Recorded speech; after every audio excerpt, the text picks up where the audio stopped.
কিন্তু এরকম একটা টিম থাকলে সবারই গর্ব করা উচিত। আমি প্রাউডলি আমার টিমকে থ্যাংক ইউ জানাচ্ছি। ওনাদের ডেডিকেশন হার্ডওয়ার্কে আজকে আমরা এই ফিলিংসগুলো পাচ্ছি। আর আয়োজক কর্তৃপক্ষ ডিজিএম স্যার, এমডি স্যারকে আমি অবশ্যই মন থেকে কৃতজ্ঞতা জানাচ্ছি। এরকম একটা টুর্নামেন্টের মাধ্যমে কিভাবে সেলসকে আপ করতে হয়, ইনোভেটিভ থিঙ্কিং আমাদের সিনিয়রদের কাছ থেকে আসে। আর এটা বাস্তবায়নের জন্য যারা ফিল্ড লেভেলে কাজ করেছেন তাদের প্রতি বিশেষ কৃতজ্ঞতা প্রকাশ করছি। যারা আমাদের সাথে কম্পিটিশন ছিলেন, মোট 19টা টিম, সবাইকেই ধন্যবাদ জানাচ্ছি এত সুন্দর করে টুর্নামেন্টে অংশগ্রহণ করে প্রতিযোগিতায় টিকে থাকার জন্য। ফাইনাল হবে এটা স্বাভাবিক, একটা টিমের চ্যাম্পিয়ন হবে এটাই স্বাভাবিক, কিন্তু শুরু থেকে আমরা যেভাবে আনন্দ উল্লাসে কাজের সাথে থেকে এবং টুর্নামেন্টকে সাকসেসফুল করতে পেরেছি, এটার জন্য সবাইকে বিশেষভাবে ধন্যবাদ জানাচ্ছি।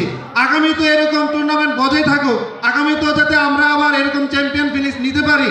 আমি আমার সিনিয়র কর্মকর্তার কাছে এবং কর্তৃপক্ষের কাছে বিশেষভাবে উদাত্ত আহ্বান এবং অনুরোধ জানাবো, যাতে করে এরকম করে নতুন ইনোভেটিভ এরকম টুর্নামেন্ট হয়, যাতে করে সবাই নিতে পারি, আনন্দ করতে পারি, আনন্দ উল্লাসের সাথে কাজ করতে পারি, ক্যারিয়ার করতে পারি। আর বিশেষ করে সোনালী এমন একটা প্ল্যাটফর্ম, বলতে গেলে এখানে যারা দীর্ঘদিন যাবৎ কাজ করতেছে তারাই ফিল করতে পারবেন আসলে সোনালী প্ল্যাটফর্মটা কি।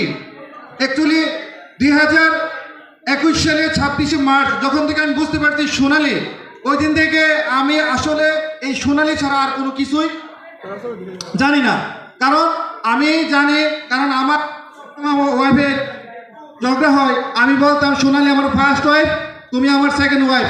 তো আমি আমার সর্বোচ্চ চেষ্টা করি সোনালীকে দেওয়ার জন্য। সকালে বলছিলাম, যখন আপনি বুঝতে পারবেন সোনালী মাধ্যমে আপনার ক্যারিয়ার হবে, কোনো ধরনের রাখবেন না, যাতে করে আপনার ক্যারিয়ার, আপনার পরিবার, আপনার ফিউচার এবং ফিউচার টিম ক্ষতিগ্রস্ত হয়। আপনার সবটা থাকলে আপনি প্লাস আপনার পরিবার প্লাস আপনার পরবর্তী সংগঠন ভালো থাকবে। সংগঠনের শক্তি, সংগঠনের মুক্তি, সংগঠনের